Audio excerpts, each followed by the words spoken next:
Oh god. Oh man, that Gonzaga Michigan State game was close.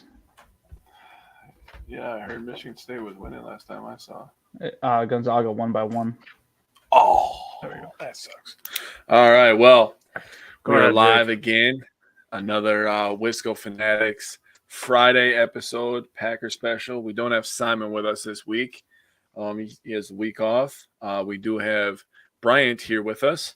And since it's Veterans Day, and I know Bryant doesn't really like this kind of stuff, but I do want to say thank you to you, seriously, for allowing us to live the lives that we live and, fighting for us. I sent out a personal message to all the people on my friends list who I'm close to, who also served in the military. So, again, a second thank you from myself. Thank you from Wisco Fanatics. Thank you from Bryant as well. He's going to say thank you to his fellow brothers. Seriously, means a lot. We have a lot to cover with this episode. Feelings are down on the Packers right now, and rightfully so after a couple really, really tough losses. It's now 5 in a row, which is a pretty big number of losses in a row. And the shittiest part about it for me, I guess, quick synopsis is I think at least 3 of those I feel we 100% should have won. The Jets game, we got our ass whooped. I think we should have won the Giants game. We should have won the Lions game. We should have won the Commanders game. Those are the 3 games right there that if you flip those to W's, obviously you can't do that. I think they beat themselves in those games. If you flip those to W's, we're cruising right now. And instead of talking about fighting to get back into playoff positioning, because it's still not over, and we'll get more into that later. But we're sitting at 6-3, and we're talking about a team that can improve, and we're talking about how dangerous a 6-3 team can be. But right now we're 3-6, and it is what it is. I know. A loss last night for the Falcons was a really good thing for us, so that helped us out. We're just gonna have to cheer for some losses now, and Tyler and I have been through this before, especially with the Brewers and kind of not controlling their own destiny to some point, but they just got to win games, and it's going to start this weekend. We're going to get into it. Yeah, they aren't playing well right now. I'm not going to tiptoe around that. They're beating themselves. It's either penalties or missed assignments or like Rogers talks about mental errors, and we all pick topics to talk about, and one of them I almost wanted to pick that it's not all Rogers' fault, but I didn't want people to be like, you're just a homer, but it's like whenever something goes wrong, everybody just blames Rogers. I don't know how you feel, Bryant. I don't know if that Yeah, annoys you as much as it annoys me. no, it does. It does prior to this game. This game in particular, Rodgers did play really bad. We can get into Yeah. it. All the interception people, I know people say the interceptions were tipped, but all 3 of them were on him. And just bad throws, to be honest. But like kind of like you said, we could be talking about a very different team next Friday. Our show will be pushed up because of the Thursday game, but next Friday, like if we somehow get these 2 wins, which I think is possible, we're at home, right? We're talking about a different team. Last week we talked about it, and I said if we can be 6-6 leaving Philly, I think we're in good shape. We still have a chance to do that. Mm-hmm. Don't get me wrong, I'm not delusional. I know we're not playing well, and kind of like you said, every year there's these like 1 or 2 teams that it's like everything goes wrong for them. They just can't get out of their own way, and they end up with a bad season. And unfortunately, so far that's been us this year. It's just like little things every game that has gone. There's a couple things that happened during the Washington game, like the defensive touchdown we got taken away from us. I'm not trying to make excuses or blame the rest, but that's happened a lot. Like we've had 2 or 3 touchdowns taken away from us for just pretty ticky-tacky plays that we've seen go other directions in same games, either that same game or same games that week that different refs are calling. So it's just like I'm still confident, or I'm not confident. I'm hopeful that we can do something here. This Dallas seems kind of interesting. We'll get more into it. Mike McCarthy's obviously really good off of bye weeks. Tell us prior few years and last few years in Green Bay, but like I said, we could be talking about a totally different feeling in 7 days from now, and I'm hoping that's the case. Yeah. I was gonna bring this up, but the Packers played in 5 different stadiums in 5 weeks. Yeah, That and is tough on any team. I do not care. And to your point there, like how like it seems they've played like so many teams that are either coming off a Thursday night game, so they had a longer break, or coming off their bye week. I know we had a chance to have the bye week after England, and we didn't take it. And that was a big mistake. Like this team is a team that is desperate even early bye, but we just run into teams like that have more of have had more rest and everything. It's been rough. Like Buffalo was coming off a bye. Dallas was coming off a bye. What team was coming off a Thursday? I think Washington was coming off a Thursday night game, so they had a mini bye. Yep. So it's just, I mean, you can say it's excuses, but it definitely stacks against us. So especially when we have all the injuries that we have too, so that doesn't help as well. Yeah. Tyler's gonna take control here, and we're gonna get this thing rolling. God, this game is tough to talk about. I knew right after the game, I was like, yeah, I'm almost regretting talking about this. See how long my internet lasts. Well, that was about a good 15 seconds.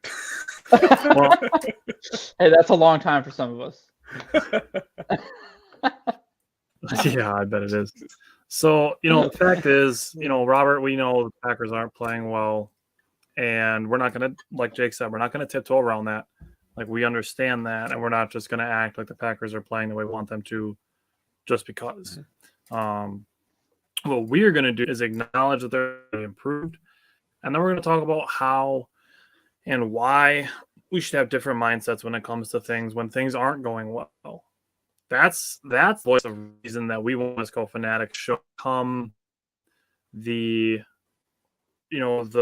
poster for, when you see things not going well, we want you to have a Wisco Fanatics mindset where instead of saying this is all going wrong, this sucks, things will never be good ever again, to change that, just flip it to things will get better.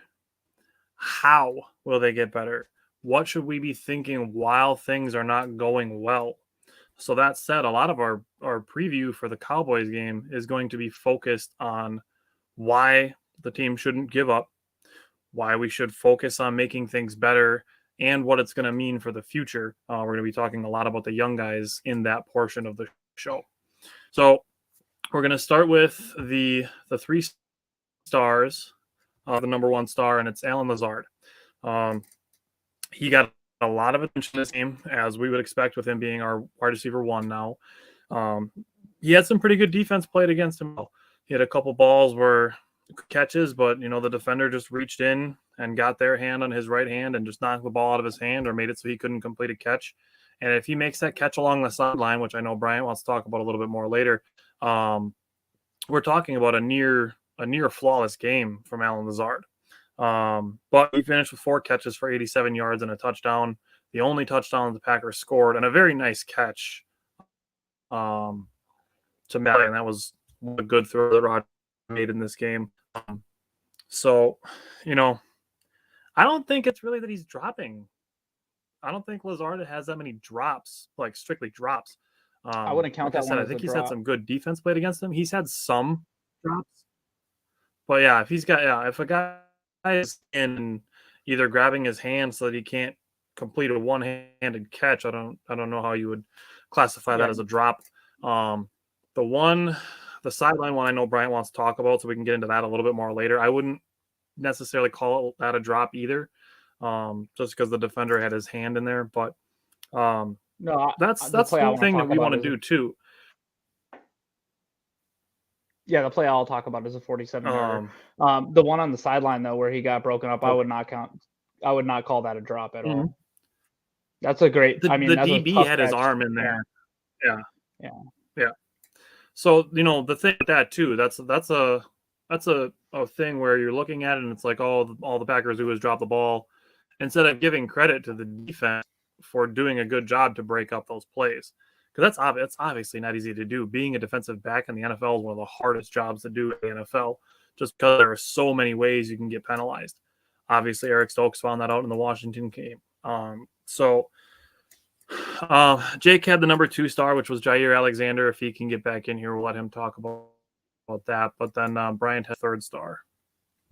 Yeah, so third star is Kenny Clark for us, and it's not like he didn't go put out a sack. I don't his pressures. We didn't have many pressures this game, but the thing was he had 7 tackles, and he really is. He's just really for the whole year. He's just been steady in his position. Um, 7 tackles. He's helped slow down that run game. They averaged 3.8 yards a run, and we talked about that coming in is that we needed to slow down the run game. Unfortunately, our offense just couldn't do anything, and anyone that was calling for the defense to I've seen more of the Joe Barry crowd come out and everything this week. Like the defense, the defense played really good this week again. Like it's insane. Yeah. Okay. So The Lions for 15 a turnover. Yeah. And as much as everyone's like, oh, you didn't score on this defense. Well, guess what? Their offense is one of the better offenses in the league coming in, especially at home. And we held them to 15 points. Kenny Clark was a big part of that, just kind of shoring up that middle line. We're really I really hope he rises to the challenge. And it's a lot of times towards the end of the season, the back half of the season is when you start racking up sack numbers. With the unfortunate injury to Gary, we're going to need that this year. So I'm looking forward to see if he kind of ramps it up and plays. I don't want to say plays better, but gets more in the stat sheet. So and I can talk about Jaw since Jake dropped off. We're going to talk off, about some of the young guys that got to step up now with all the injuries. Yeah, a couple of the plays I'm going to talk about for Jaw, so I'll talk about him. He just had another strong performance. I know Jake had more like stats he wanted to share and stuff with him, but he's really kind of been the heartbeat of the defense. Like it's that interception was great. He's already surpassed his career high in interceptions. One of the big things was, well, he doesn't produce interceptions. Well, guess what? Now he has his 2 games in a row. He's made an interception, and maybe he was on to something in England where he was like, hey, I'll be worried if we lose next week. And, and one of the plays I want to talk about was a penalty. I'll talk about that later, but yeah, for Jaw, it's just that he's been so consistent for us in the secondary. And unfortunately we can't have him, he follows a lot. He seems to be doing it more, and I expect it this week, but really Goff didn't put up big numbers. I think he only threw for like 150 yards or something like that. So outstanding. Yeah. He's just the heartbeat of the secondary. Alexander, the interception that he had was end zone defense. Yeah. I've still seen, we're not going to fire Barry because they only scored 15 points, but we're still playing too much zone defense. Jair's interception was in zone defense. So yeah. And it was a gorgeous break, and it was a great play. So it can Yeah. All right, so let's go to the offense first. 2 plays that I want to talk about. One is Josiah DeGuara's 25-yard catch. It was early in the game. It was on a second tee. And the reason that this play stood out to me and that I wanted to talk about this was because I know you've been kind of beating the drum, Bryant, about Josiah DeGuara and how brings blocking-wise. But I wanted to see more from Josiah DeGuara. I want to see him improve as a pass catcher. I want to see his route running improve, and just to see him become more involved passing. And he's been getting there a little bit, but for this game, for him to go and find the soft spot in the zone between a cornerback and a safety, and to find that spot and sit for Rodgers to find him for a 25-yard gain, that's the kind of stuff that I'm looking for Josiah DeGuara. This game with 5 targets, 5 catches, and 41 yards. If Simon was with us today, he would have been doing our underrated performer. Josiah DeGuara would have been a perfect candidate for it. Yep. 5 catches on 5 targets, 41 yards. I mean, we know what he brings to the table as a blocker, but if he's developing as a pass catcher as well, that really makes me feel that he could grow into another Mercedes Lewis type. Yeah, and remember last week what I said is I love Mercedes Lewis and he's a great blocker, but DeGuara is a very good blocker as well, but he brings more to the receiving game. And look what he did. And there was that play that I'm not sure if anyone's seen Andy Herman tweeted out, but DeGuara is wide, and Rodgers commented on it, wide open in the middle field. Rodgers looked at him and didn't pull the trigger. If he pulls that trigger, it might be like a 40-yard touchdown or whatever it was. He was wide open. I think there was still a safety back there, but yeah, he would have been open. Yeah, it would have been a huge gain either way. So I love Mercedes, but I like seeing DeGuara on the field more. Yeah, and I mean Mercedes Lewis isn't going to play forever. He's already been playing forever, but he's not going to play forever. So eventually he's going to retire. Bernard asked if we think that Rodgers is overrated. I don't know that I think he's necessarily overrated, because The only people have reason been people- wanting him to be washed up since 2018, and just the fact that he won back-to-back MVPs is incredible. But we were really anticipating this year that the Packers were going to begin to transition into a run first and defensive style team. It's just the offense hasn't really had the continuity that we would hoped that they'd have. So I'm looking back what we project for the players to just kind of see, because we only had them going for 400 yards, 36 touchdowns, 6 interceptions. So I mean, we did a massive year. I mean, that's honestly, if I'm being completely honest with you, that sounds like our Cousins here. And how we had it projected. So I mean, I don't think we expected another MVP season from Rodgers. So to answer your question, if we think that Rodgers is overrated, I would say no, but I do think we are recognizing that he's in the latest stage of his career. Not sure if you'd agree with that or not. I agree. And the one thing I want to say is, how do you become overrated? Is you have high expectations, right? Aaron Rodgers consistently has such high expectations that now we're saying, oh, he's having a bad season, so he's overrated. Look, for one, he's I bet we've got to be towards the near the top in the NFL in drops, right? He's working with rookie wide receivers. Put it this way, we've been so injured this year. Every single wide receiver that's on the active roster right now was on their injury report this week, aside from Samori Toure. Like, there's not been consistency. You can say he's overrated. He has played. That was a really awful game, and he, like I said, I'll make the case that all 3 interceptions were on him. But overall, with what he's been trying to work with, like, there's the talent. If Devontae Adams is on this team, we wouldn't be talking about this. I don't want to bring up Devontae Adams. We should have. And it's on the coaching staff for not having a better plan to make it work with the talent we have. But no, the only way you become overrated is because you have such high expectations. Continuity is a big thing. Yeah. So if you want to say he's overrated because we had such high expectation for him, sure.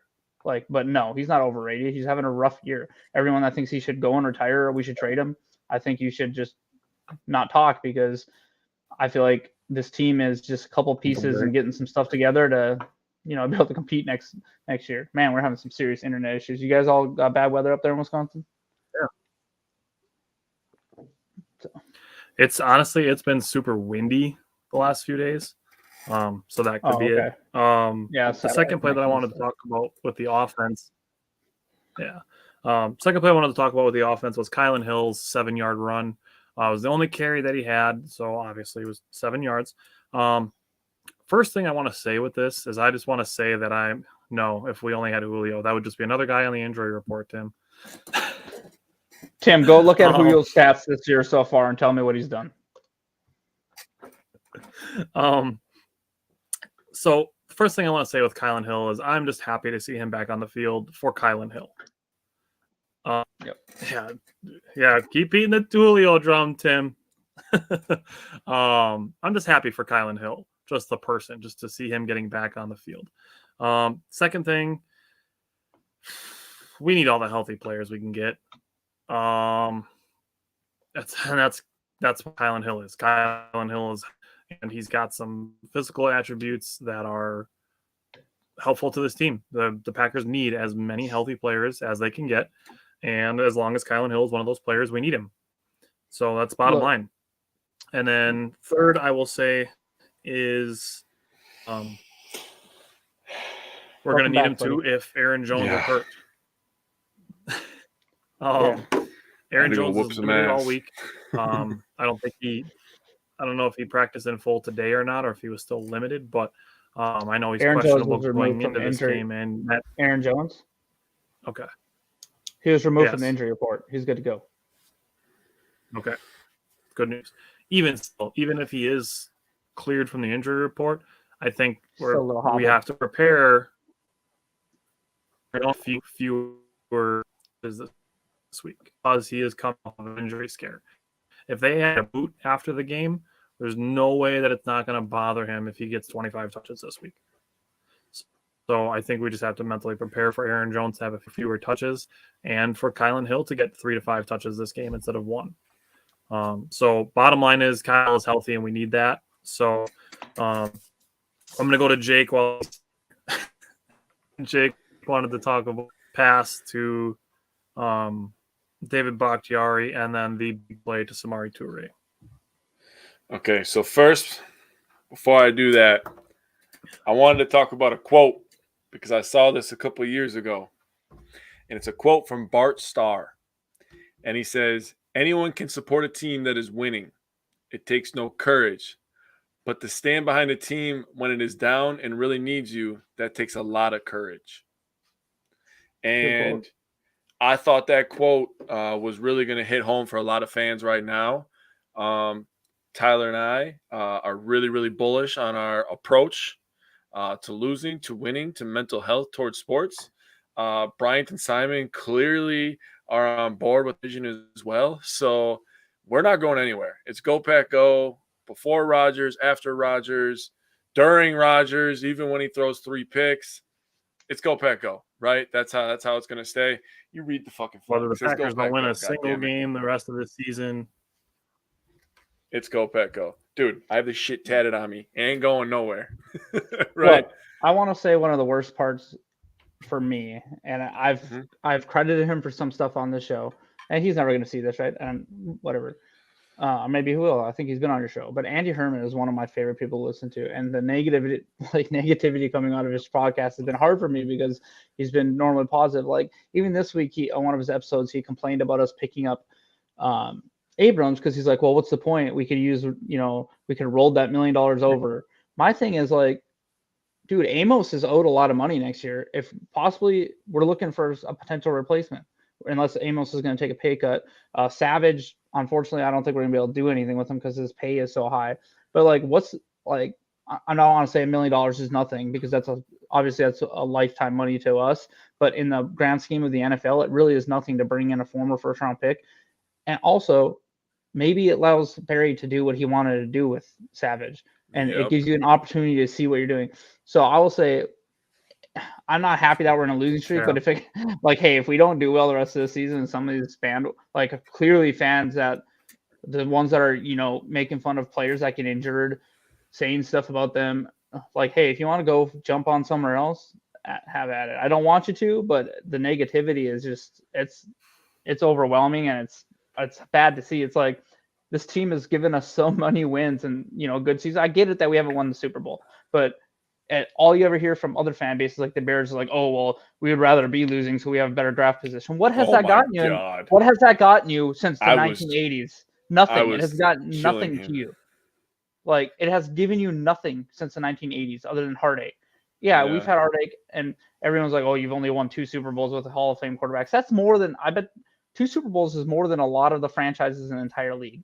So you guys can all be negative and complain about us not winning the Super Bowl and all this, but you know what? I'll just keep riding with the Packers and I'll be happy and I'll try to look for a good mindset with it. Don't get me wrong. I like Jake and Tyler sees it. I'm a different person during the game, but give me a half an hour after the game to digest.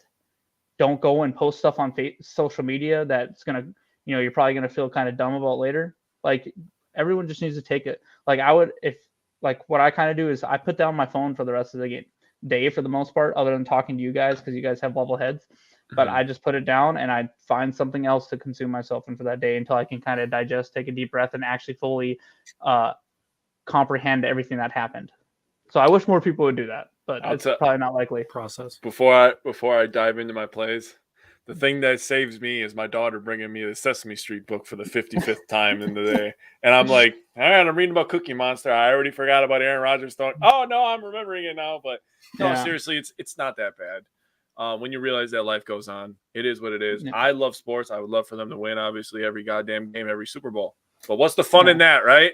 Yeah. I mean, shit, me and Tyler went to Bucks games when they were winning 15 games. Dude, I always say this tickets are a little more affordable then, huh? Dude, the Bucks, like you just said, it takes no trying. The Bucks were trying to win games, and they still had a worse record than the 76ers, who were publicly trying to tank. That is how bad the Milwaukee Bucks were at one point. And look at us now. That's all I'm going to say. Shit can get turned around. He's got to stay through thick and thin.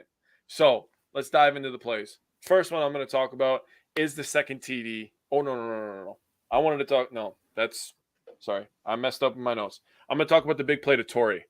Because when I talk about the play to Offense. Bach, yes, sorry about that. When I talk about the play to Bach, I'm really going to break it down because I was just simply plain and simple one of the dumbest fucking playing calls I've ever seen in my goddamn life. Okay, so the big play to Torrey. I am 100% going to give credit to Bryant on this, talking about his game speed, because he is legitimately the fastest wide receiver on this roster. And I say that with a healthy Watson. His game speed is different. He's just running good routes, getting open. Rodgers clearly trusts him. With all the injuries, this is going to be a bold take. I could see him going over 100 yards within within these next 2 games. Torrey will have a 100-yard game. I don't think he trusts Watkins anymore. He's forced to throw to him. Getting into the preview a little bit. Hold on. I know, but just the way watching him, make big plays, winning one-on-ones, which we don't have a lot of guys that are winning one-on-ones right now. Torrey is our big play guy, and I can see him definitely having a 100-yard game coming up here. He's got to get a little bit better ball security. Honestly, if I was him on that play, if I could have coached him up and told him what to do, I would have just told him to lay down, give up his body, because then the play would have been dead. We could have got up and ran a quick play, like did or something. But hindsight is 20/20, But I will say I'm very, very excited about his big playability, and I think it's something that we've definitely been missing. Now, this is the one I really wanted to talk about. Oh, my God. I can't believe we have 1st and goal at the 1-yard line and didn't score. So here, I gave credit, and I tried to make LaFleur look good last week about his play calling, but this sequence of plays is just so goddamn bad. It's like high school level. 1st and goal from the 1. Dylan to the right. We get stuffed, right? 2nd and goal. Incomplete pass to Sammy Watkins. Runs around wrong route, right? On that one too? Yes. 3rd and goal. Oh, we went to the right. That didn't work. What do you think we're going to do? Yep. We're going to go to the left. This guy is a clown for this series. I'm really mad about this. This offensive series lost the game for us, in my opinion. This is what started it. We ran to the right, didn't work. We're going to throw a pass. That didn't work. You know what? We ran to the right and it didn't work. Let's go to the left. And then you don't even give it to your $20 million running back, who wasn't hurt at this point, by the way. You try to throw a pass to your $20+ million left tackle, who you have to take in and out of games because of an ACL injury he's trying to come back from. What in the dumb shit is that? Why do you have 7,000 tight ends if you're going to throw it to a lineman? That is my entire point about that. We have a tight end who basically is a lineman. Why couldn't we just throw him the ball? He was open. It was a terrible throw by Rodgers. Okay, listen, it was a terrible throw, but we didn't catch them off guard at all. Yeah, that was not a surprise to them to see us call that play. I agree with you. Look at the Detroit's first touchdown. Was that this seems always work? I see teams do it all the time. I'm always like, why don't people do it more? Is a tight end coming across the formation on a run play, Aaron Rodgers rolls out and just flips up to a wide open tight end. That works like 90% of the time. I swear it does. And we didn't even run it once. We have 17 fucking tight ends. 60% of the time it works. And we didn't work. We didn't use any of them. And the thing that makes me the most mad is that we had to take Bakhtiari out of this game because they were concerned about his leg on turf. But then you throw a pass to him. Yeah. On 4th down. If you run that play, it has to be 1st down. I have absolutely no problem calling that play. Catch him off guard on 1st and goal. See if you can get him wide open. If nothing else, Rodgers has the opportunity to throw it away, right? But on 4th and goal, he has to throw the ball to Bakhtiari, which is where the interception comes in and why I don't put the 2nd interception on Rodgers. That was LaFleur putting him in a shitty situation. But he was wide open. If he he was throwing it short to Bakhtiari. If he just throws it up, it's 100% a touchdown, Jake. I get what you're saying. I don't like the fact that we're having Bakhtiari, who, like you said, we can't keep on the field, run a route. but that was on 100% on Aaron Rodgers. And we can get to the interceptions right now. The first one, everyone's like, well, it was off the helmet. If you go back and watch that play, that ball was way behind Lazard. If he puts it in front of Lazard where it should be, it doesn't hit the helmet and it's a touchdown. And then the interception that he was trying to target Tunyon, which is one of the plays right after one of the plays I'm going to talk about. It was a terrible throw. Like Tunyon was way covered. So all three of the interceptions were on Rodgers. And I get it. I don't like the play call either. But to be fair to LaFleur, play devil's advocate a little bit, he was wide open. If Aaron Rodgers throws, I don't want to say jump ball, but he actually lofts it up instead of like why he's throwing everything so low, I don't know. But if he lofts it up, it's a touchdown. But I agree. So to build off of you, Tyler, RJ. I agree with your assessment that if they run that play on first down, that's a better play. Yeah, because then, like you said, Jake, there's a better chance that Hutchinson is crashing rather than playing back. So the play I want to talk about is the one right before that is Lazard, and that's the 47-yarder, and he goes down just like half-yard line, and like it's such a shame that the fact that he didn't get in like flips the entire game. It was a great back shoulder play, great block by Christian Watson coming up the sideline. It's just like that's what I was talking about earlier when I said what can go wrong has gone wrong with this team. It's just a little adjustment, just a little, exactly the body adjustment to get it. And I thought for sure I was waiting for the flag to come in for them to try to throw OPI on that one because that's how our season's gone, right? Even though the DB is all over him and he just works his way through him, I was waiting for him to throw OPI on it, to be honest. But it's just that's kind of the story of our season is we get right there and we're just half a yard short, and then it just all goes wrong. Like if we score right there, if Lazard's in, I feel like it's an entirely different ball game. And that's just like I'd like to see them throw a jump ball to Lazard in the corner of the end. Yeah, why is Watkins the one running that route on third down or second down? I have no idea. Why is that Watkins and not Lazard? Explain that. That don't make any sense to me. There's three other wide receivers on the team that I would take in that position at least over Watkins there. For sure, Christian Watson because of size. 100% Lazard. And at this point, I would have had Toure out there because he's quicker and more quick twitch. So the second play I was going to talk about, if that's good, Tyler, unless you had more to add. No, go ahead, buddy. Okay, the second play I want to talk about is Toure. Yep. And I said it at the Washington game. It's just like as soon as he got on the field and I watched him stride down the field, I was like, this just looks different. And I looked, I was like, who is that? And then I seen it was Toure. I was like, okay, this dude has serious speed. On the play, the one I'm talking to, the safety made a great play. Yes, he jumped up, tipped that ball. But if Aaron Rodgers, this is a throw that Aaron Rodgers has made 100 times in his career for a touchdown. Like if he puts it out where it needs to be instead of probably on the back hip where Toure would have caught it, it's a touchdown. And that just and Toure had like a yard and a half separation from the people chasing him. Like this dude, like I'm excited. I don't want to say I'm like one of the injury reports things. I don't want to jump. I'm not happy that Amari Rodgers hurt his quad or his hamstring today, but I just whatever's going to create more opportunities for Toure and now Watson to get on the field is what I want because I haven't seen anything that I give a crap about from Watkins, and I feel like our top three right now that Dubs is out, has got to be Lazard, Watson, and Toure. I don't know how y'all feel about that, but that's where I'm at. But I'm really excited about Toure. Like I feel like if Aaron Rodgers makes that throw, it's just another touchdown, deep touchdown for him on the season, and he's cruising. I like him. I think that play could have changed the game too. To your credit about Alan Lazard. That play, the game was 8-0. I agree with your 1, 2, 3. Mm-hmm. Until Cobb gets back. I agree with your 1, 2, 3, and I would even throw, if we're talking about players we'd want to see over Watkins, I would throw Amari Rodgers in that grouping as well, just because that's like I've seen enough from Sammy Watkins to prefer giving opportunity to other guys who have done more with less than a guy with more. I feel. Yep. I agree. Yeah, I think there's a good chance we see someone get called up tomorrow. I think maybe Travis Hogan.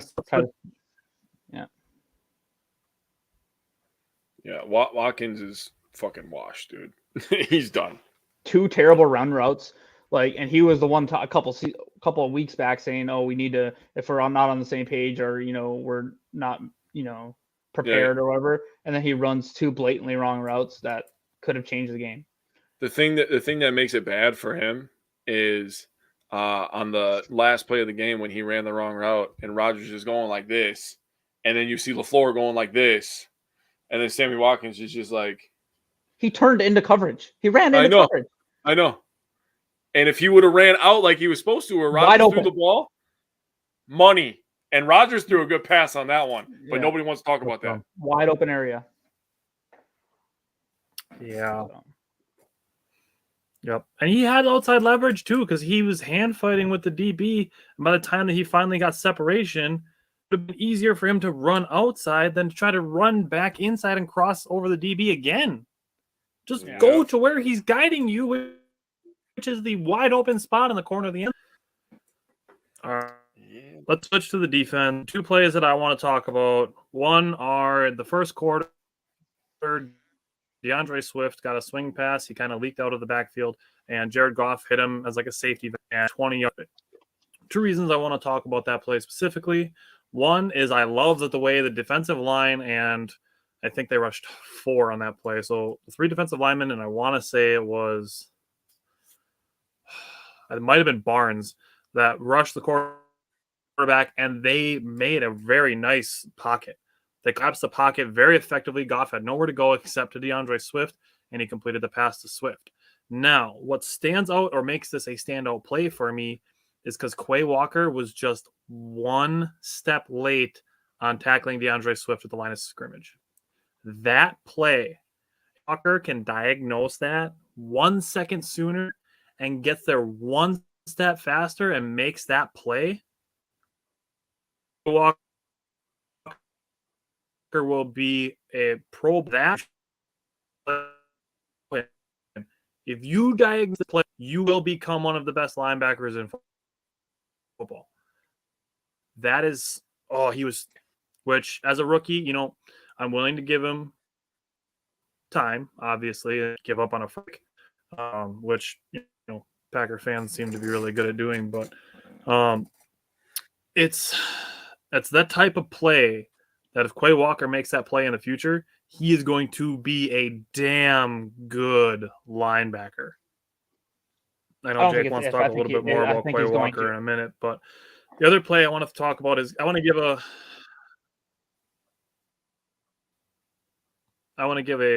shout out to Kingsley Enagbare. Should have had a sack in this game, and I feel terribly for him. He should have had a sack in this game. He was in the right spot, and this play in his hand causes a I don't even know what they called it. It was the legal hands to the face penalty. No, they call it roughing the passer. Mm-hmm. I hate this play. I hate this penalty call because I was roughing the passer. Okay. So I hate this penalty call because it's the same penalty call that gets players in college football ejected for targeting on plays that they can't control. Football needs to figure out a way to make these plays better, or to make these plays not so detrimental to the defense when they can't control what a guy is going to do. The fact that a guy can duck into a player and draw that penalty, that's what else do you expect a defender to do in that situation? Like, do you expect a defender to, in the middle of doing something instinctual, to be able to just cancel that in their head and not finish? Look, where he's got his arm out trying to tackle Jared Goff, which his arm is down by the shoulder pad because that's where Jared Goff is. Tucks in his hand, like, what do you expect a linebacker to do? Goes to hit a wide, and he goes like this to lean with his shoulder. Not the wide receiver anymore. He's doing this. He's leading with his shoulder so that he doesn't get called for a penalty for leading with his helmet. But then a wide receiver ducks, and their helmet's hit, and the DB gets flagged for it. This happened in a bad game 2 years ago, and the player got ejected. I don't remember what his name was. He got ejected in his last home opener of his senior year for a targeting penalty on like the first play of the game because he ducked like this, and then the wide receiver ducked into the targeting penalty. The NFL and college football, they have to put their heads together and figure out something to make this, whether it's a play of a down or something like that. But this should not be a 15-yard penalty because he doesn't know that a player is going to duck. The fact that they have to anticipate players ducking now in the middle of making split decisions, it's unrealistic in my opinion. I don't know if you guys agree with me on this or not, but it's a stupid fucking penalty. They need to adjust the penalty. What happened is, like you said, you're breaking up quite a bit, but what you said basically is he ducked, right? Kingsley Enagbare was going to hit him probably in the side or the shoulder pads. Goff tries to do a spin move and ducks. Engbare's hand gets stuck with those super sticky gloves they wear on his helmet, and he pulls his helmet like from the side. He didn't even grab it. He didn't do anything. It just like slid off. Yep. They need to change. I think they need to change the rule that says if there was an unnatural movement or something like that. You know what I mean? That's not a natural, like, yeah, I guess you can say ducking is a natural thing, but there's no way a defensive end can adjust to that. It's just impossible. They're coming full speed and he ducks in a half a second. You want him to not do that. He ducked into it. So I feel like the rule should be if the quarterback lowers their body, their center of mass, and then they get hit in the head, it should not be a penalty. Because that's where the defensive end is aiming. They're aiming center mass. So if you lower your body, if you lower your center mass, if you bend like at your waist or hips down low, it should not. There's no way that should be a penalty. I'm sorry, but there's no way they can adjust to that. Well, on top of that, how do you feel about making a strike zone for a defensive player, which would be between the shoulder and knees, because you don't want to hit a guy between the knees, but low between the shoulder and the knees is the legal strike zone for the. And if a player, a wide receiver, back into the strike zone, because you're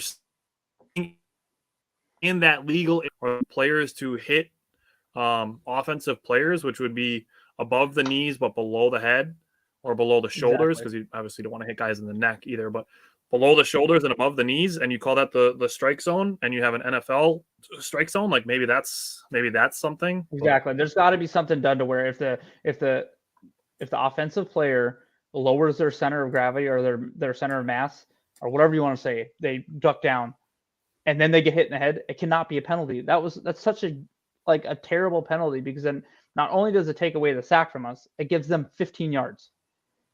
That's like a 30 or like a 25-yard flip. And a first down. Yep. Yeah. I think. All right, so Jake defense with the Lions, second touchdown, and then Jake wants to talk more Quay Walker. Okay. I'll go real quick then. So I'll start with the Savage and Jair communication issues that happened. The second touchdown for the Lions, it hurt so bad because the Packers finally scored. The Lions put together a 13-play, 70-yard drive, and this was on 3rd and goal, and they were running little crossers, and Jair Alexander was covering the guy, and it just looked like Savage was just a step too far to his right, and he just didn't switch when he was supposed to switch. And it's just, I want to say it's a small issue, but it's not, because communication for guys that have been playing together for a few years now should not be a problem. We're not in a new system this year. We're in the same system we were in last year. So these are things that should already be cleaned up. And these are plays that we didn't think would burn us coming into the season because we talk so highly of the DBs, right? So I don't know. I don't want to say that it's all on Savage. I really don't. I don't want to just put it on one guy. It looks like it was on him, but maybe Jair could have stayed with him, right? It's on Savage. He damn near ran into Ja. Like, he had no reason to continue to follow that player. Like, Jair missed a zone assignment on 3rd down in the. it just hurt so bad because it was 3rd and goal. And the drive got extended because of a penalty on Nixon, if I remember correctly. Am I right on that, Bryant? I believe that was the one. Yeah, I can't. I believe this is the drive where it was 3rd down and the drive got extended by a defensive holding. And the thing about it is they were both. Oh, is that the one where the guy ran him over Nixon? Yeah, they were both wrestling each other, wearing Yeah. each other's pants, and it's like, oh, okay, I guess we'll call it on us, but that's fine. It felt like we were about to take momentum, and then they just go down. They end up getting the touchdown, and it is what it is. Now I'm going to talk a little bit more positively. I'm going to give a big old shout out to my boy Coy Walker. His first ever game, wearing the headset, being the mic, being the man, calling the plays. And I think he passed with flying colors. He was awesome. The one play that really got me out of my seat was at the end of the game. He shoots the A gap, and Jamal Williams is a very, very tough runner. We as Packers fans know this. He is a guy that can break some tackles, a little shake and bake every once in a while, but he is not afraid to take a guy one-on-one. But Quay Walker just absolutely goes through the A gap and is just like, the thing that I love about it the most is that he just instinctually just went, and he didn't stop. He was like, I'm about to run through this goddamn guy. And it was awesome to watch because that felt like old school, and we're called the black and blue division, and that felt like black and blue football. You know, we're in a freaking 15-9 game, and they're running the ball on a freaking 3rd and 1. I was like, oh, man. And then he just runs through there and just fucking clocks one right upside the face. And I'm like, let's fucking go, baby. And then we called a great play on 4th down to force Goff to throw the ball early, which I thought was a great call by Barry. People aren't giving him enough credit for that. But the play by Quay Walker gave us a chance. Because the play before that, he got 3 yards. Williams gained 3 yards to get it to a 3rd and 1. So I was like, it's put up or shut up time now. Like, it's go time right now. And Quay made the play. Everybody else did a fantastic job taking up their blocks. I'm not trying to take credit away from anybody else. The D linemen did great. Linebackers filling the right gaps. But Quay Walker, one-on-one with a guy that runs tough, and your rookie season on the road, first game is the mic. That's big boy stuff, man. And that's the kind of stuff that we're here to point out. Yeah, and just think about it. I think that was a 3rd and 1 play, right? He pushed it back to 4th and 3. At that point, they can't run the ball. We know they're passing it. They've got to pass it there, right? Mm-hmm. So it was such a big play that I loved watching it. And I know we all instantly blew up the chat because that gave us a chance to win that game. And it was nice to see. A great play. It allowed us to keep all 3 timeouts too, because then the 2-minute warning happened. So I mean, that was just an absolute mess. Yep. Bryant wants to talk about 2 plays by Jair Alexander. Yeah, so when I covered for Jake for Star, I kind of already hit Jaw's interception. It was just a great read by him. It was nice to see him jump the ball. Good return for like 29 yards or 23 yards. Got us all the way up to Detroit's 29-yard line. What kills me there is, and like I said, 2 plays later, Rodgers tries to force that throw to Tunyon. That should have been a game. That's another play that Jaw made. That should have been a game-changing play, to be honest. Like, he should have. Like, that could have been a game-flipping momentum if we go and score on that drive. Even a field goal there is huge, and we couldn't squeak that away. Yeah. But and then the other one I want to talk about is just the penalty. It's really unfortunate that, because like I said earlier, he's kind of a heartbeat, and I don't even know that I can blame him for this at this point. Like, he's got to be like just so frustrated. Even the defense as a whole, like, everyone can blame, like, say our defense hasn't played all that well. This offense, aside from one game really this year, and I guess you could include the Patriots game too, but they have not done a lot for this defense at all. If it wasn't for this defense, we would be not even close in games. So it was just a really unfortunate time for him to get that penalty, because it was on the 2-minute drive before the half. It happened. It pushed Detroit into scoring range, and then gave him that first down, pushed them up to scoring territory already for us, and which ultimately led to Detroit's first touchdown of the game. And unfortunately, it might have happened that they still ended up scoring a touchdown on that drive. But we can talk more about that drive, because there was a 3rd and 1 or 2nd and something where they ran the ball and we called a timeout when there wasn't much time. And then the next play, Swift gets a 12-yard or a first down and then a 12-yard play. So I felt like they were almost playing for a field goal there, and they were going to let the clock run, and we called the timeout.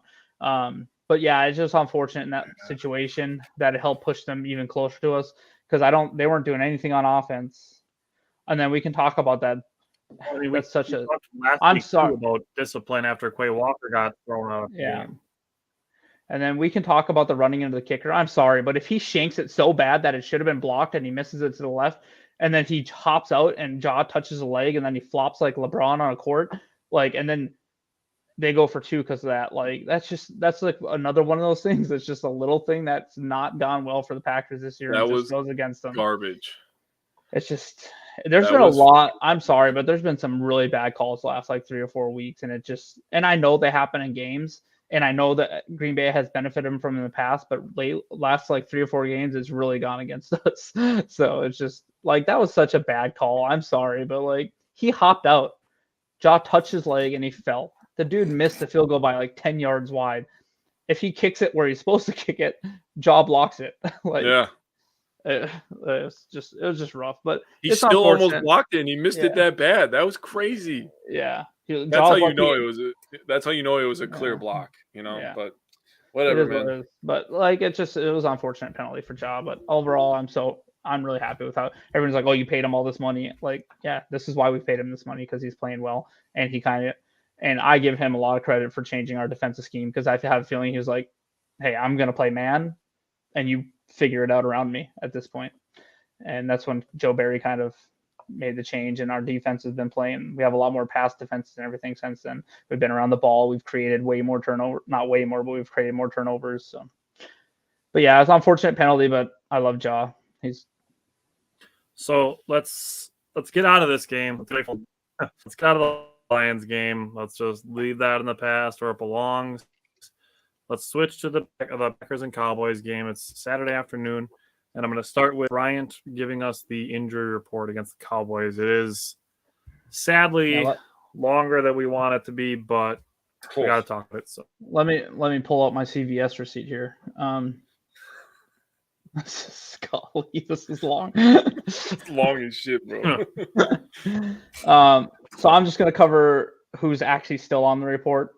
So Davey Bakhtiari, obviously questionable. I'm really hoping he can play. And I know the offensive line coach said, well, we're going to be on our home field, grass for the next couple of weeks. We don't have any. I think he said there's no more turf games left the rest of the entire year.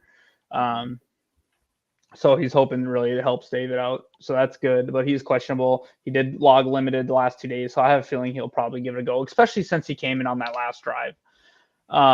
Chris Barnes is doubtful with a concussion. There's no way he's playing, right? He didn't practice all week. They're not going to clear him tomorrow and play. So I would pretty much count him out. Of course, we know Campbell's still out.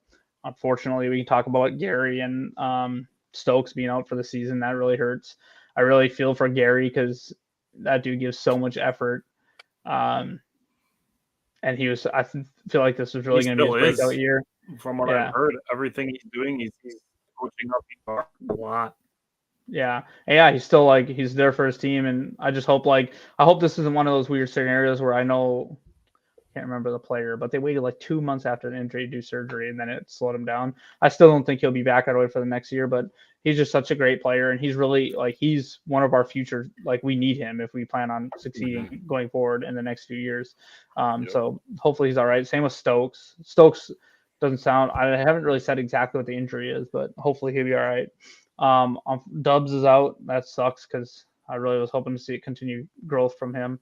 Samarji Charles is out again. He did finally practice this week. Amari Rogers pulled his hammy or something today, so now he's questionable. We'll see if he can go. And then, like I said, Eric Stokes is out. For Dallas, they have one player out, Anthony Barr. And Ezekiel Elliott's questionable, but it sounds like he's going to play. So, yeah, Green Bay is definitely really beat up. Like I said earlier, every single Packer or every wide receiver on the Packers active roster right now was on the injury report this week besides Toure. So, holy shit. And thank God Watson's he got the wind knocked out of him. And I'll say this right now, I commend the medical staff, and this is exactly what the NFL is looking for. It's hey. So go ahead, sorry.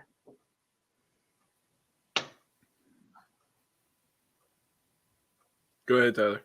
I was just gonna start off the preview part of it, but looking at what we want to talk about, a lot of it is seeing people in the fan base either throwing shade at players be on the roster, whether it be rookies or new additions. Fans wanting to tank, stuff like that. Speaking of Jets game, I know Bryant has one offense specific thing that he wants to talk about. But after that, we want to get into a little bit more mindset things and reasons not to tank this season or try to lose on purpose or anything like that. So I know Bryant wants to talk about running ball is one of the things that he wanted to talk about specifically on offense. So let's go. I'm going to go with Bryant and let him talk about running the ball, and then we're going to talk generally as far as preview is concerned. Yeah, so this is just another week. Like, I get we weren't running the ball effectively. I'm just going back to Detroit real quick, and I get that Jones got beat up, but like you said, Kylan Hill came in and popped off a quick 7-yard run.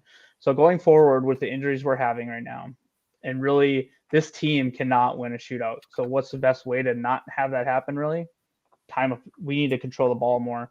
So for us to throw the ball 43 times and run it 25 times, that's just not going to work going forward. And it is sad that Aaron Rodgers was our leading rusher. He did have that one sick juke out for a 16-yard run.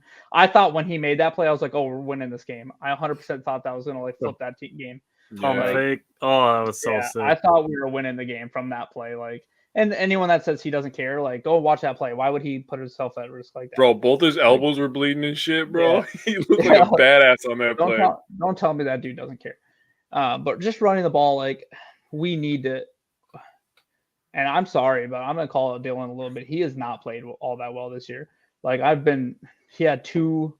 I get it that you weren't super happy with the play calls running the ball from the one with him, but that's a play we expect him to make. And that's why we have him there with all that size. That's fair.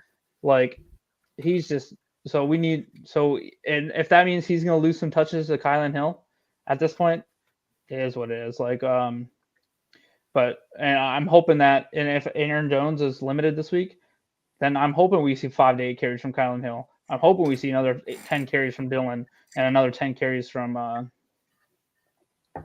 Jones. It needs to be closer to a true 50-50. It cannot be 63-37 or whatever it was this last weekend. We're not going to win games doing that. I'm sorry. We don't have enough players at wide receiver, and we can't win a shootout. We put up 9 points against Detroit, okay? We need to shorten games as much as we can. And the best way to do that is by running the ball. So we know that we're Wisconsin Badger fans. Yeah, right. We know what it looks like to shorten the game. Look, the Army's football team will go whole games without running a ball or passing the ball. So let's.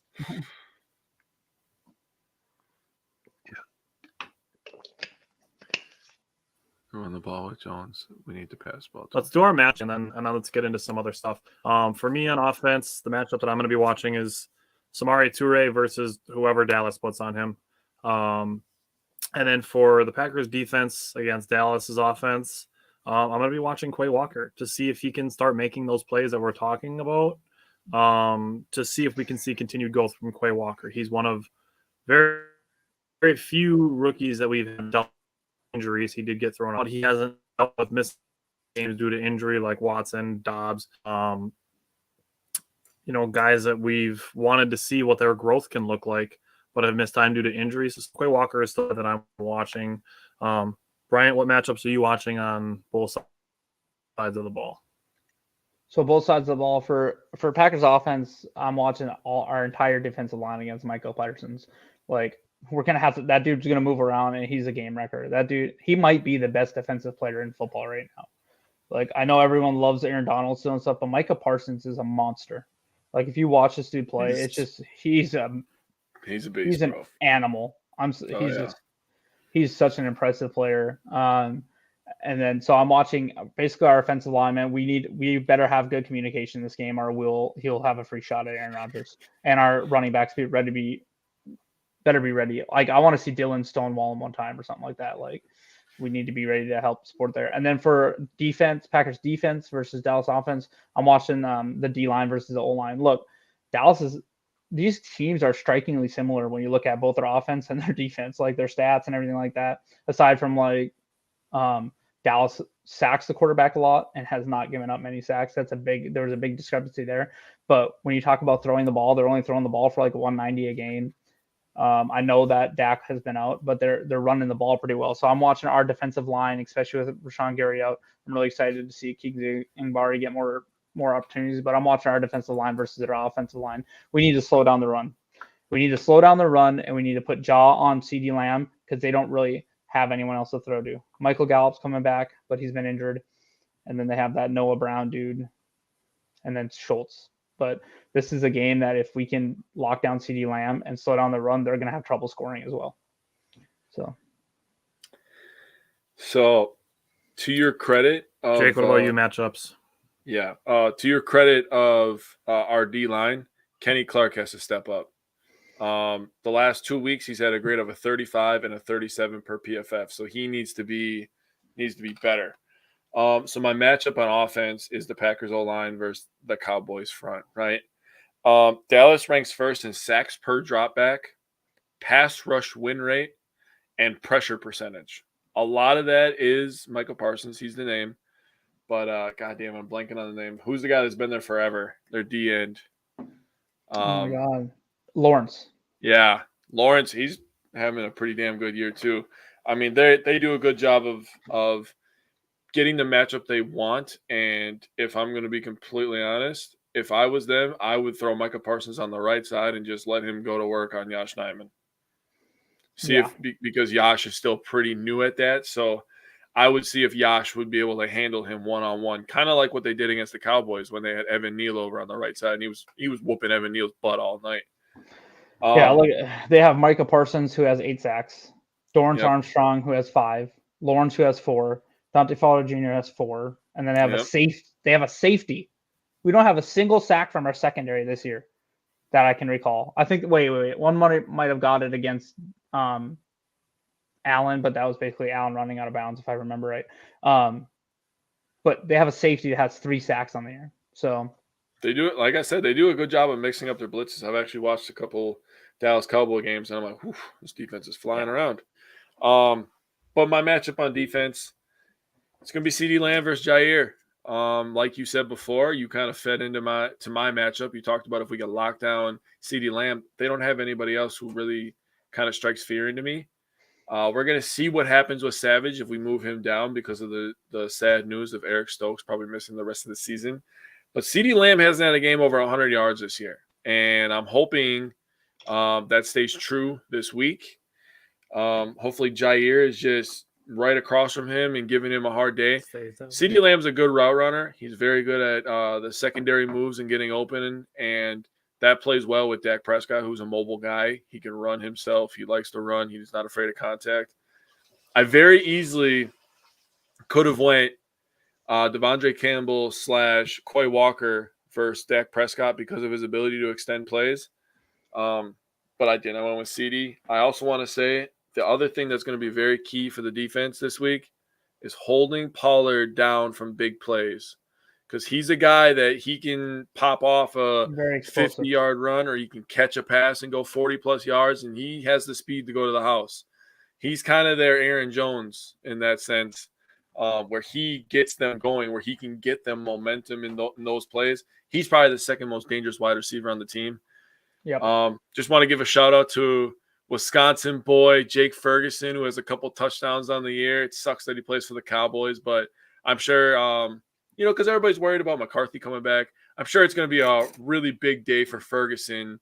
First game at Lambeau, a kid from Wisconsin. I can't imagine what that feels like. But I just wanted to give a shout-out to our boy Jake Ferguson, man.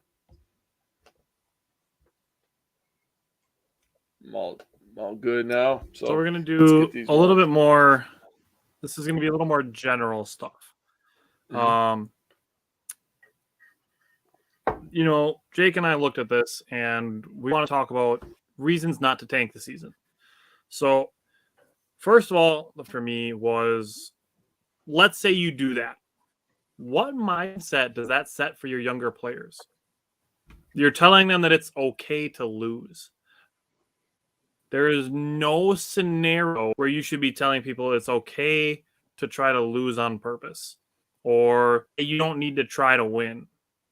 There is no scenario where that type of mind is going to create winning football in the future.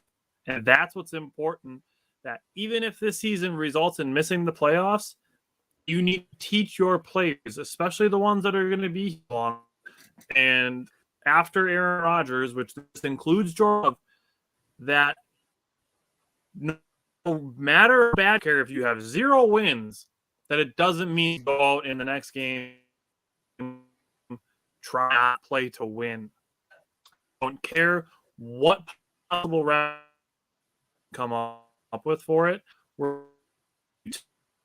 All your players, all that does is precedent for the future, where saying, "Hey, you don't have to try." No, you want to instill a mindset in your younger players of Romeo Dobbs, Watson, Samari Toure, Zach Tom, any of the younger guys, Josh Meyer Rodgers. You flip over to the other side of the defense. Eric Stokes, right here, is going to be here for a long time. Rashawn Gary, Quay Walker, all these guys are going to be here for a long time. You want to instill a winning culture even when you're losing, because that's what it takes to win in the future, is to believe you can win even when you're losing. That matters. Jake and I know this very strongly as Bucs fans, that building a winning culture is extremely. So that's the first. Second thing, this grinds my fucking gears. We talking about additions to a team that is losing players. Why are we talking, Jake? Why are we talking shit about the absence of other? Leave a 53-man roster at 51. Leave the practice squad at 15 players instead of 16. Like, what the fuck do you want them to do? Like, I get that to OBJ.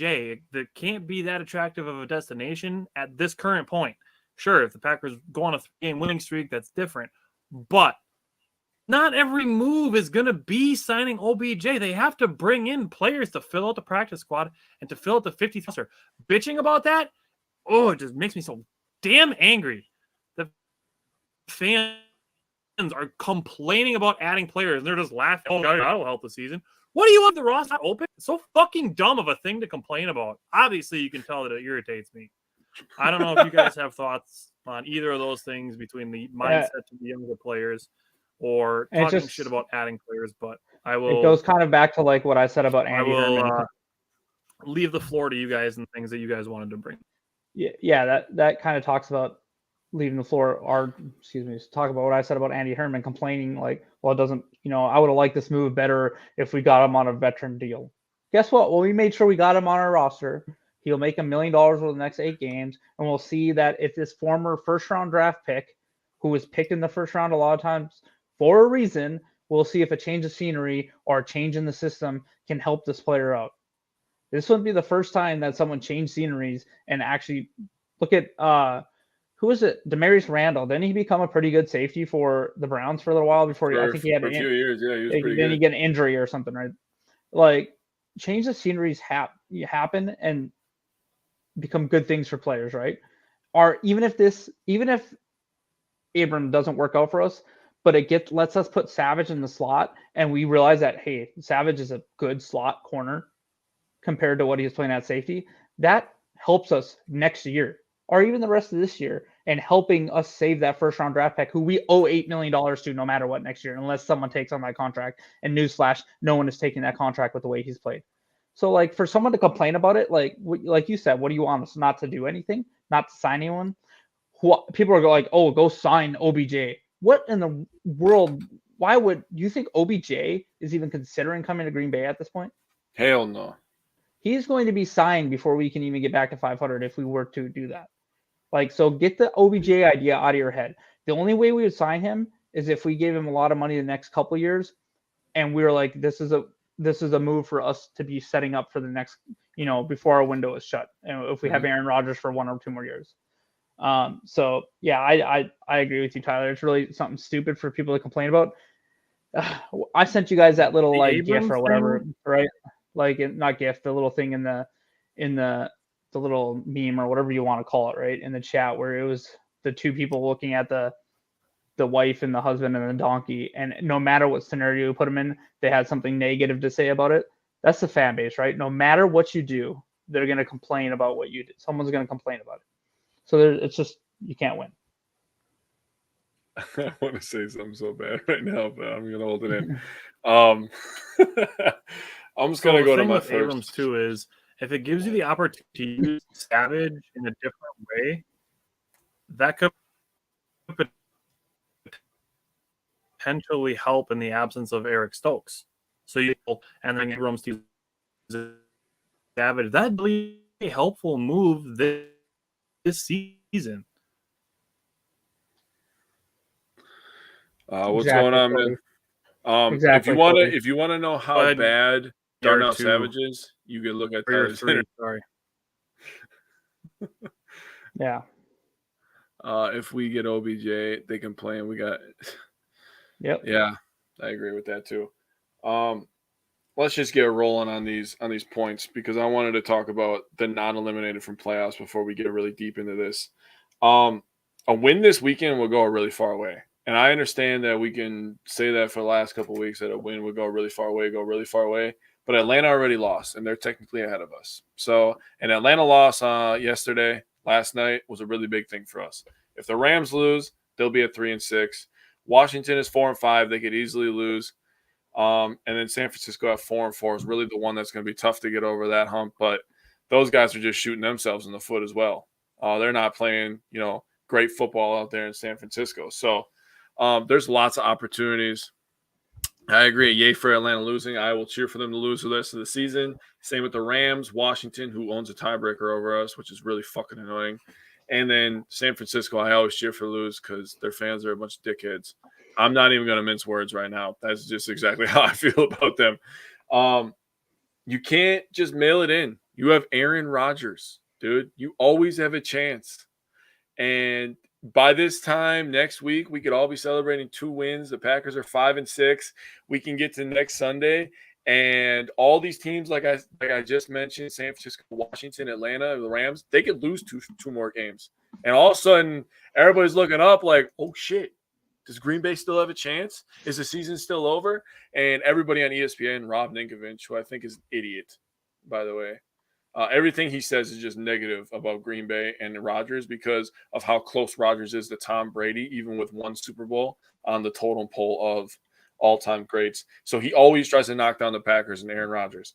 But if we get a chance, Tampa Bay to lose as well.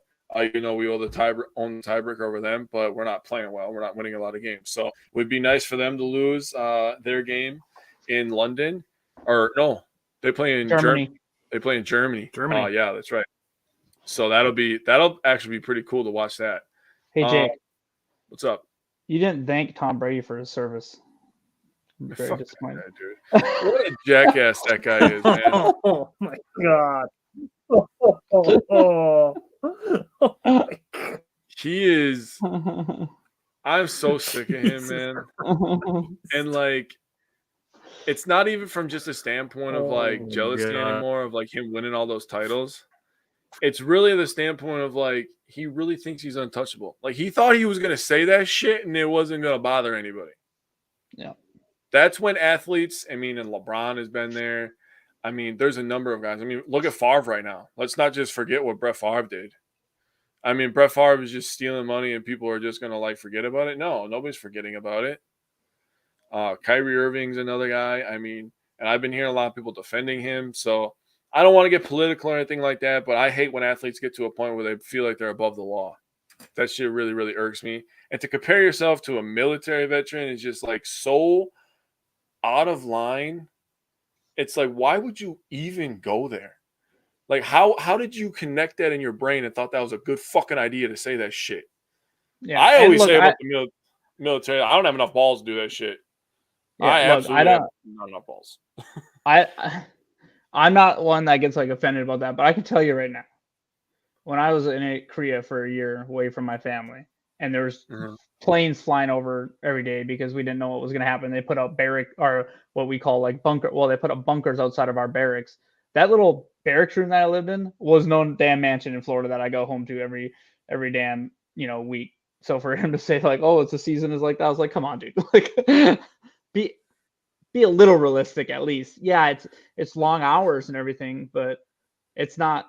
You're still going home to your family and stuff like that. So for him, like, so now I just got to make a joke about it, like, thank him for his service, like. Yeah, like he could have been like, it's strenuous, it's hard to deal with that, it's, but dude, you're going home to a supermodel, your kids that love you, like you said, you're going home to a mansion, like, bro, it's not even fucking close.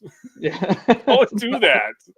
And like, I know a lot of people that are in the military, so I've heard a lot of different stories, crazy shit that people have been through. I mean, fun times. It's not like it's all bad, but like, dude, to compare that is just, it's crazy. And I've only been to Korea. I mean, I've been fortunate enough to where I've never been in the Middle East. There was a couple times I was supposed to go, but some stuff happened. But like, those people have it way, way, way, way worse than I even had it in just like the crappy barracks I lived in Korea. So like for him to say that, it just was funny to me or whatever. So I had to make a joke about it. I'm not sensitive about the stuff. I just thought it was funny. Like I'm not, the type of person I am. Like I'm glad I don't like necessarily people knowing or whatever. But like for him to say it, I had to make a joke about it. Yeah, Bill. Thank you for your service. We started the show up by saying Happy Veterans Day and thanking all the vets that fought for us. So appreciate your service, sir. And I absolutely am going to allow you to feel any way you want to. Think that he's a giant douchebag because that's what I think about him too. Because that comparison is way out of bounds. Yeah, some of the Navy people have it rough living on a boat or submarine too. Go do that for 3 months. Man. That's why I'm saying, man. Like, I don't have enough balls to do that. I don't. I'll be man about it, and I'll admit it right now. I could not do any of what you guys are doing, and I've heard stories, and it's just like I just shake my head, like, man, how the hell did you mentally like force yourself to get through that? And then you think about all the people that all the training you have to go through. They kind of brainwash you a little bit, to get you to that point. But it's just crazy to me. It's still crazy to me that you guys can go through all that. Yeah. You have any points you wanted to bring up? Any topics you wanted to talk about? What was your next topic? For me, one of the it wasn't really about not tanking or anything. I want to talk about Mike McCarthy and him coming back. Mm-hmm. To me, if he gets booed, like that's just the epitome of somehow all of the Facebook negative fans got into the stadium. Because there should be not one person in that stadium booing Mike McCarthy because what he did for this franchise. Look, and I think he's one of the only coaches, if not the only coach we ever fired in season. I can't recall another one. Granted, I've really been watching since '96, and we had Mike Sherman and McCarthy, and now LaFleur since then. But that's not like so. I'll just run some stuff. For one, he won us the Super Bowl. Two, or not won us. He was a head coach of a Super Bowl winning team. He won NFC. He won Coach of the Year. Mm-hmm. He took us to 4 NFC Championship games. Mm-hmm. He got, and let's be honest, I'm not going to say the game that should not be spoken. We should have been in 2 Super Bowls with him. If anyone can say anything how he coached in that game, if the player makes one play at the end of the game, we're in the Super Bowl again. And I think we win it that year. He had an overall record in playoffs and regular season combined of 135, 85, and 2. Like, pretty good. That talking about not having to suffer through crap seasons. Like, I have friends that are New York fans that are super excited about the season because they've been watching their team lose for 5 years straight. Look at Lions fans who struggled and maybe make the playoffs once every decade. Like, we've been very fortunate. And then the biggest thing is he got us through the transition of Favre to Aaron Rodgers, and he is a huge piece of who Aaron Rodgers is as a player, like his West Coast offense and everything. Look at LaFleur didn't even want to use that. And Aaron Rodgers is like, no, it's so ingrained in me. I need some portion of this in the offense. Like, so he absolutely loves that city. The Rodgers transition is a really point.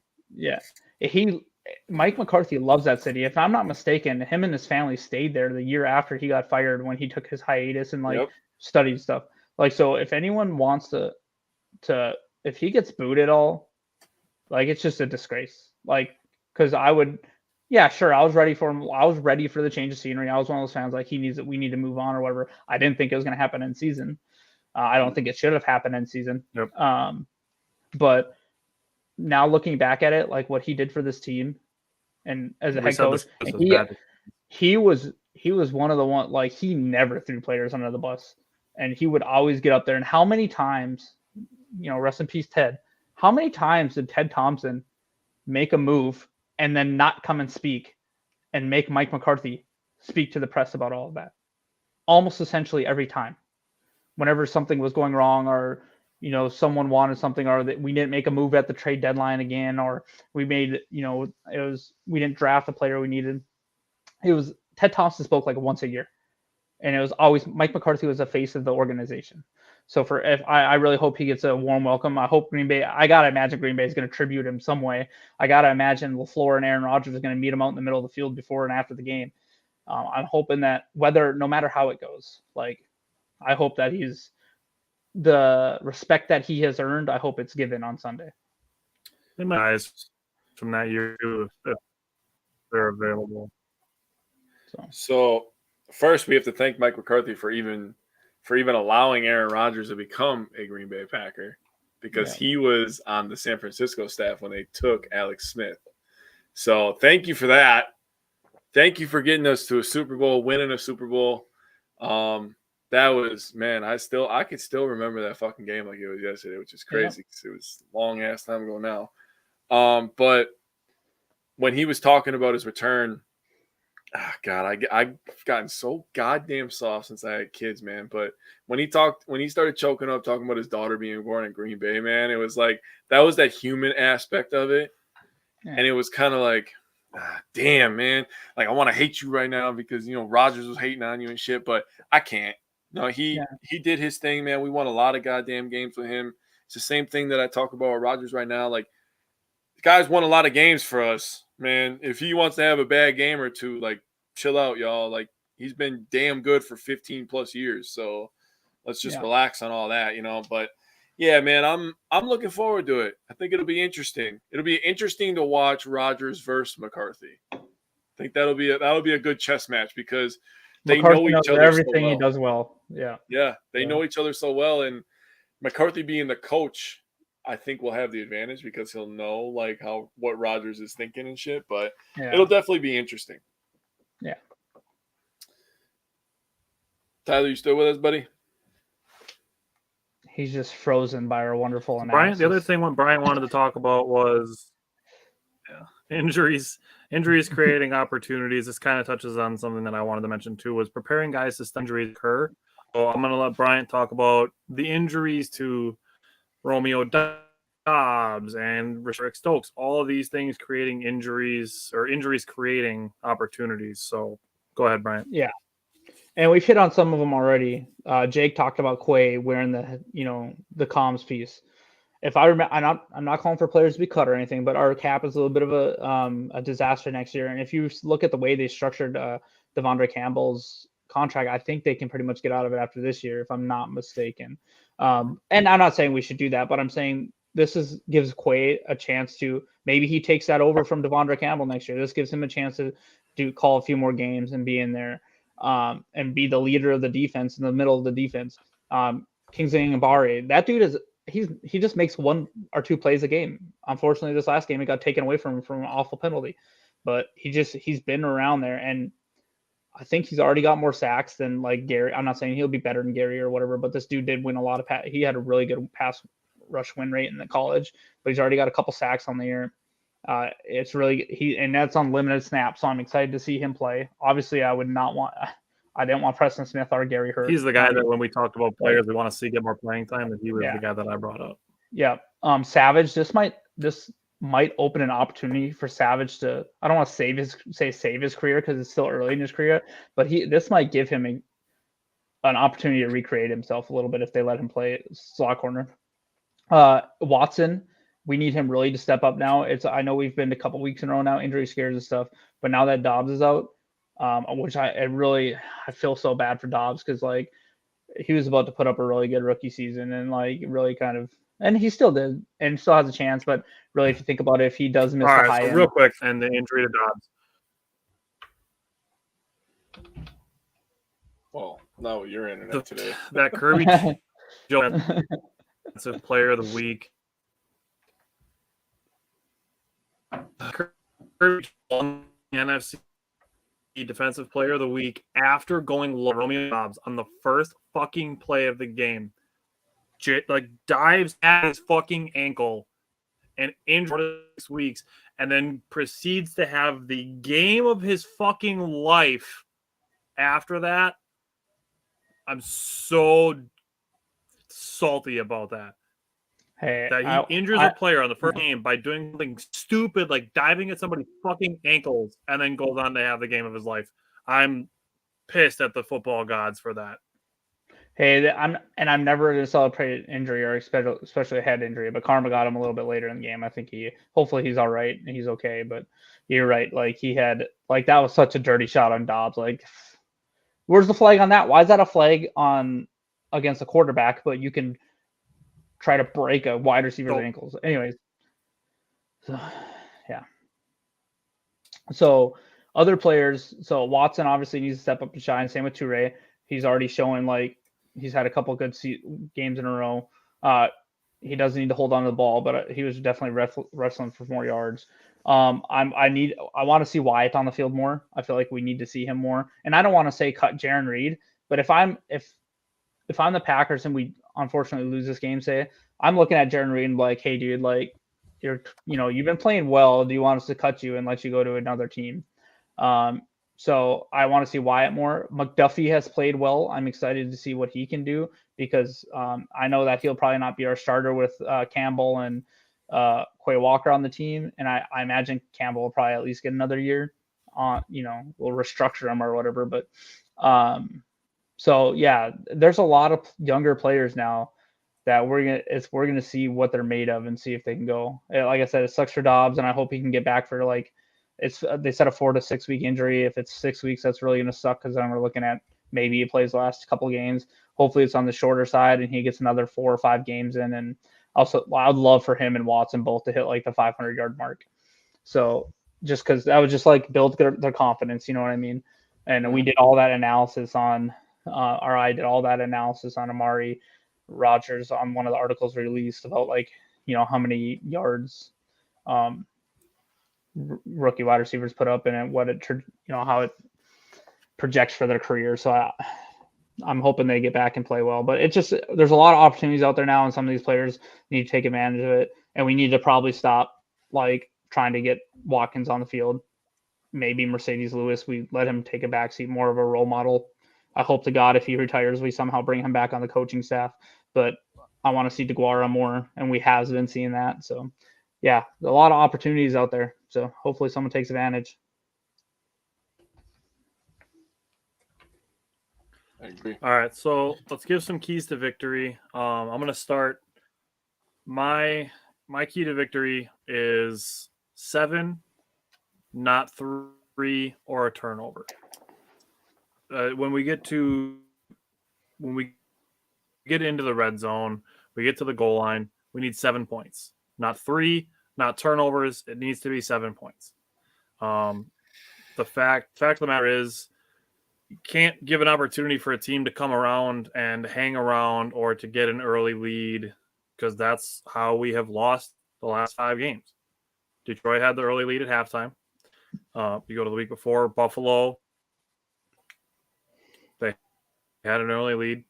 The week before that, Washington let them get Jets. And then you go to the week before that, and the Giants were let back into the game. It just the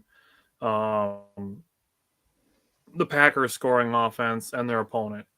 So that's my key to victory is set your victory. Brian, what's yours, buddy? So my key to victory is kind of like I talked about. I wrote down controlling the ball by establishing the run while slowing down their run. This is one of those games that I think we want to like. I don't want to say run as few plays as possible, like collectively as in the entire game, but I feel like the less plays ran, if we're running the ball, that's the big if.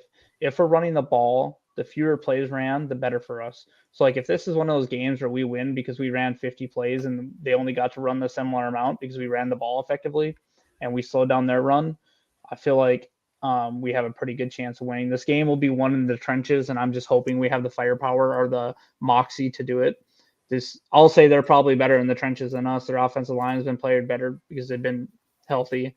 Hopefully Bakhtiari can play. We need to slow down Micah Parsons, but we're in Lambeau, so hopefully we get some home cooking. Like, hopefully we just, that Lambeau magic comes alive and we can get the ball running. We get a little boost from our crowd. Hopefully they're loud when it first starts, and that helps out. So, yeah, just controlling the clock is essentially my key to victory. Agreed. So, you talked about, I just wanted to give some snap percentages real quick because talking about you wanted to see Wyatt more. He played 16% of snaps last week. I want to see that closer to 36%. I want him on the field more. I think he's been making plays. He was in the backfield a couple times last week. I talked about his effort in the Washington game. Such a great effort. Giving effort, running people down the field. And Agbar, his percentage was obviously raised with Gary going down with an injury, but he was a 42%, which I think is a good number for him, honestly. Like you said, he makes 1 to 2 plays where you're just kind of like, oh shit, this guy might be a player, So that would be nice to talk about that. See him make some plays. Amari Rodgers snap percentage, I just wrote it down because he's going to become big with all the injuries. The wide receivers, he was at 26% last week of offensive snaps. His number is going to go up. Well, of course, he gets injured in practice today, though. So yeah, I still think that he'll play, and I think that snap percentage will go up. It has to. There's no other way. There's no way it doesn't, right? I wanted to talk about something real quick before I give my key to victory. Competitors don't quit, okay? And, people want to mail in the season. You don't fucking quit. There was 1,696 players in the NFL. That tells me there's 1,696 players lucky enough to play in the NFL. And you're telling me if you go through college, right, there's about 100 players on each college team. There's like 12 teams in each conference. That's a ton of players that would switch spots with you right now if you're looking to mail it in. All the people fighting for practice squad spots. I mean, not to talk good about the Lions, but a couple weeks ago, I believe it was week 2 or week 3, there was a guy that was bouncing around for 7 years on practice squads. And he played in a game for the Lions, played the whole game, and he got the game ball even though they lost. But it was like he finally got a chance to play on a Sunday. You're telling me there are guys out there that are fucking hungry. Competitors don't fucking quit. And if any of you fans want to quit, get the fuck out of my fan base right now. That's how I feel. Because I never quit either.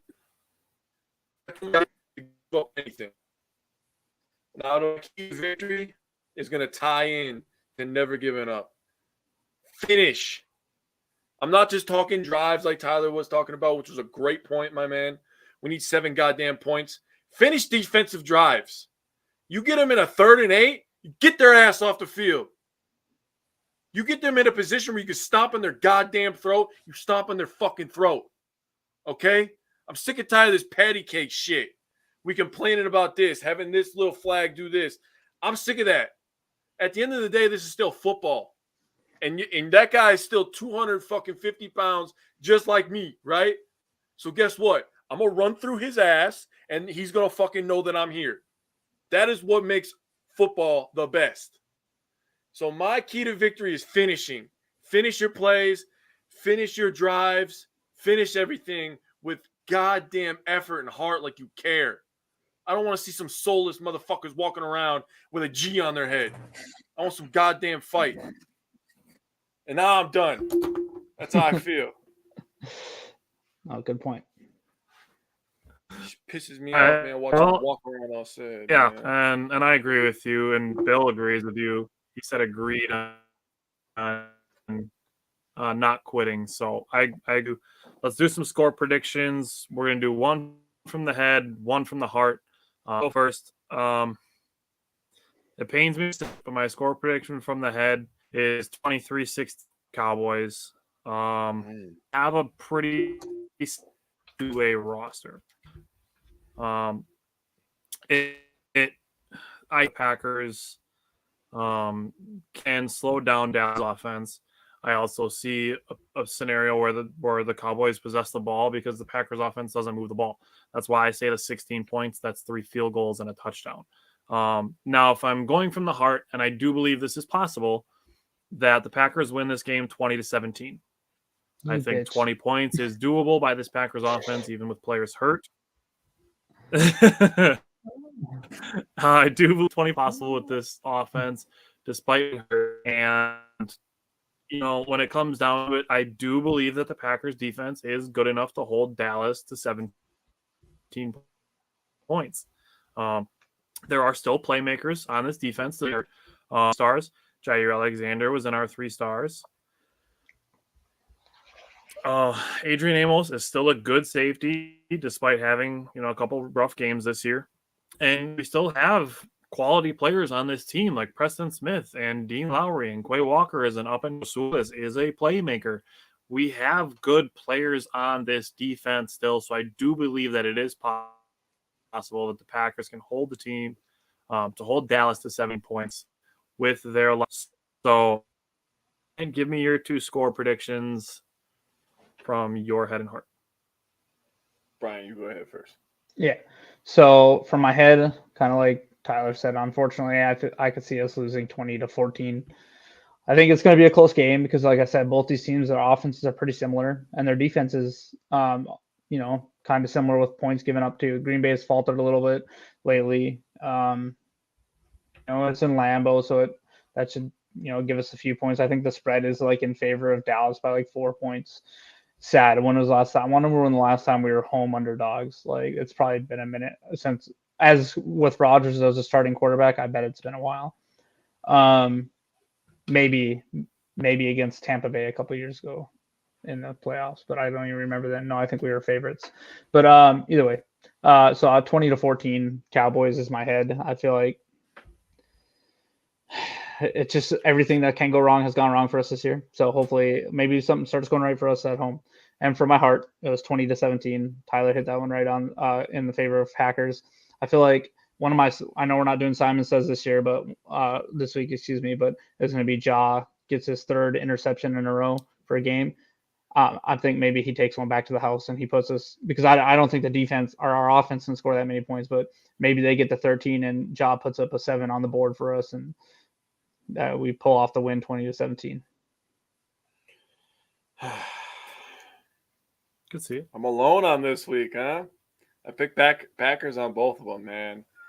And I think, because I was so riled up when I was writing all my stuff down about competitors that, like, at one of these weeks, we got to fucking put it together, man. And we got to fight, and we got to claw, and we got to scrap, and we got to be some dogs. And I think if you're going to earn it, and this is what makes the season so fun, and we've talked about this, is that if we go on a run, we're going to remember these moments. We're going to remember these conversations, right? Because this is where shit gets built. So my prediction from the head is 28-26 Packers. I see some shit happening.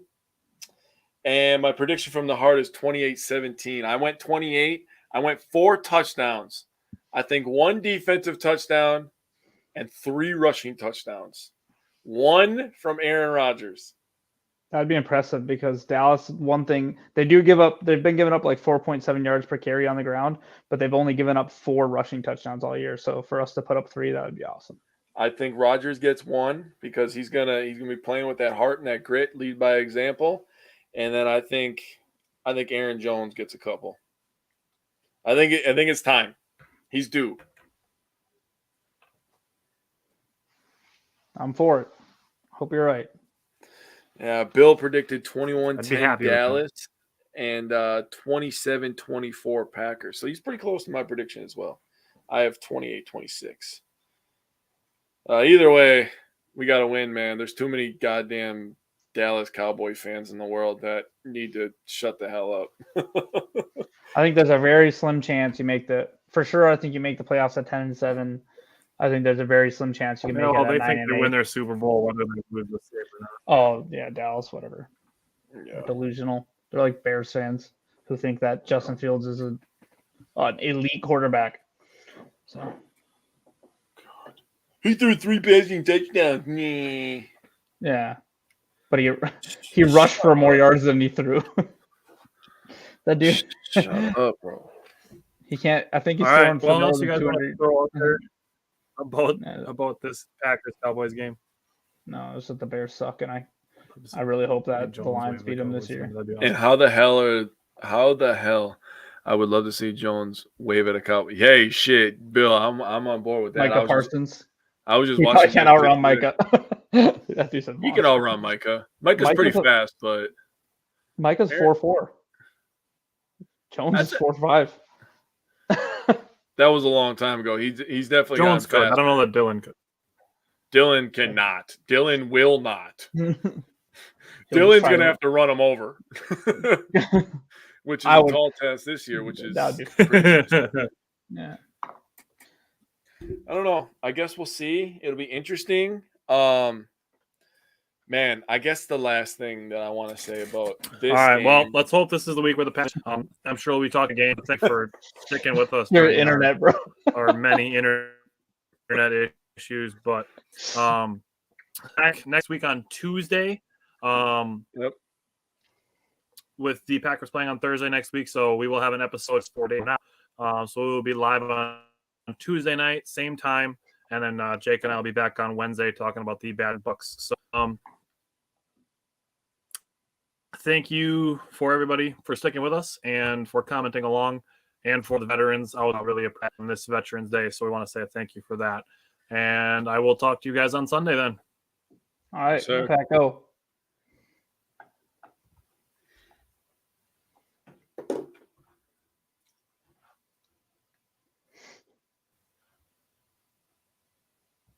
We're still going? We're still going? We're still going? It's still I don't know. Yeah, it's still showing live. Still Tyler going? Tyler must have dropped out right when he was